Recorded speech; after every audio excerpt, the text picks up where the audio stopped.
संभल में जो हिंसा हुआ है, पहले तो उसको किस तरीके से देख रहे हैं, क्योंकि विपक्ष जो है पूरे तरीके से सरकार पे आरोप लगा रही है इसको। देखिए, संभल में जो पत्थरबाजी हुई है वो गलत हुई है, पत्थरबाजी नहीं होनी चाहिए थी। और साथ में पुलिस ने जो एक्शन लिया है, जो गोलियां चली हैं सीधे सर पे या सीने पे, वो गलत है। लोकतंत्र में बिल्कुल जायज नहीं है। आपने चलिए ठीक है, लाठी चार्ज किया, आपने आंसू गैस से गोले चलाए, वो जहाँ तक तो ठीक था, लेकिन सीधे सीने पे या सर पे गोली नहीं मारनी चाहिए थी। आपको बहुत जरूरत थी, पैर में आप मार लेते।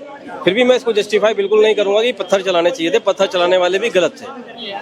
अच्छा, अभी अजमेर में भी दीर्घा में बोला जा रहा है सर्वे करेंगे, तो क्या लग रहा है एक के बाद एक सर्वे करवाए जा रहे हैं? देखिए, अभी आपको पता है कि इसके बाद अजमेर का नंबर है, एक शायद बदायूं का भी केस फाइल हो गया है, बदायूं में भी होने वाला है। और मैं लिख के दे रहा हूँ, दिल्ली के चुनाव ने दिए, जामा मस्जिद भी खुदेगी, लाल किला भी खुदेगा, और आपका जो है हुमायूं टॉम भी खुद, सब जो खुदाई होगी। अब देश की जीडीपी जैसे जैसे नीचे जमीन के नीचे जाएगी, वैसे वैसे मोदी जी खुदाई करवाएंगे। अच्छा। एक नया रोजगार पैदा हो, गड्ढा खोदो। हाँ। ये अब आएगा। शौचालय बन गया, साफ सफाई भी हो गई, तो अब गड्ढा खोदना पड़ेगा, तो फिर जमीन के नीचे से कुछ जीडीपी निकलेगी। जमीन नीचे घुसती चली जा रही है, तो उसको पकड़ने के लिए मस्जिदें खुदाई होंगी। अब यही काम बचा देश में। हाँ। क्या लगता है देश का मुद्दा कैसे यही रह गया है कि कहाँ मंदिर है? समस्या ये है कि देश का मुद्दा मोदी जी बनने नहीं दे रहे ना। अच्छा। देश का मुद्दा तो गरीबी और बेरोजगारी, महंगाई है। कौन से आदमी को रोजगार की डिमांड नहीं चाहिए, पर रोजगार ना मांगे, महंगाई की बात ना खड़ी करे, इसलिए एक नई मस्जिद खोद दीजिए आप। संभल की घटना आज से 2 महीने पहले कहीं थी, किसी की जानकारी में थी कि संभल में ऐसा कुछ होने वाला है या कोई मंदिर वहां पर है? अचानक से रात में लोग सो उठे और जग गए और खेल हो गया।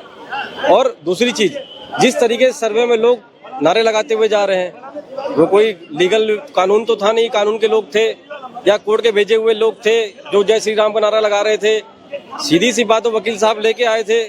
और आप ऐसी जगह पर, इतनी सेंसिटिव जगह पे जा रहे हो, कहीं किसी मस्जिद का सर्वे होने जा रहा है, अगर आप वहां पर ऐसे स्लोगन लगाओगे तो ऑब्वियस सी बात है कि माहौल गर्म होगा, और माहौल गर्म होगा तो जो होना था हो गया।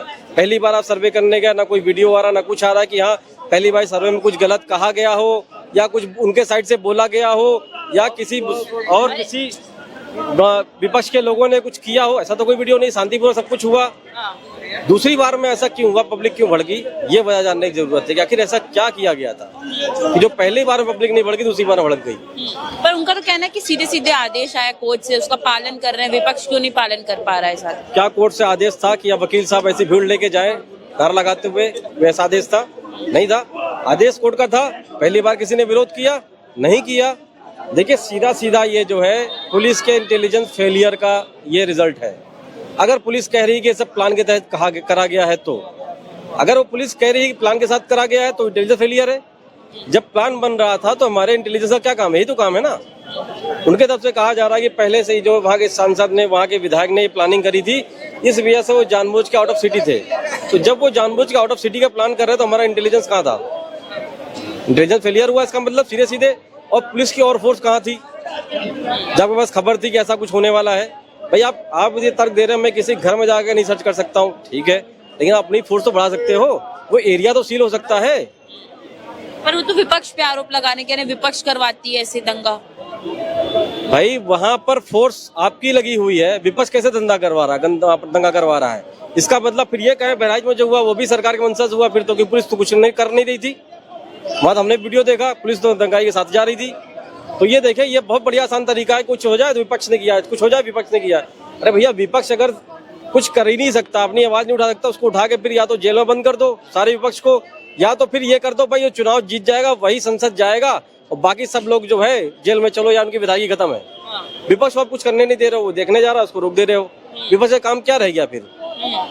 आज तो फिर जो पब्लिक ने इनको चुना, उसको दिख रहा है कि हाँ हमारी सरकार काम कर रही है, लेकिन जिन्होंने विपक्ष को चुना उन्हें तो लग रहा है विपक्ष नकारा हो गया है, और ये नकारा करवाने की साजिश है। अच्छा। जब विपक्ष जो है सड़क पे निकल ही नहीं पाएगा, विपक्ष तो आपके गम में शामिल ही नहीं होगा, तो पब्लिक यही कहेगी ना कि अखिलेश यादव नकारा है, वो तो हमारे गम में खड़ा ही नहीं हुआ। यही वो चाहते हैं। अच्छा, तो एक तरीके से लोकतंत्र को डाका जा रहा है।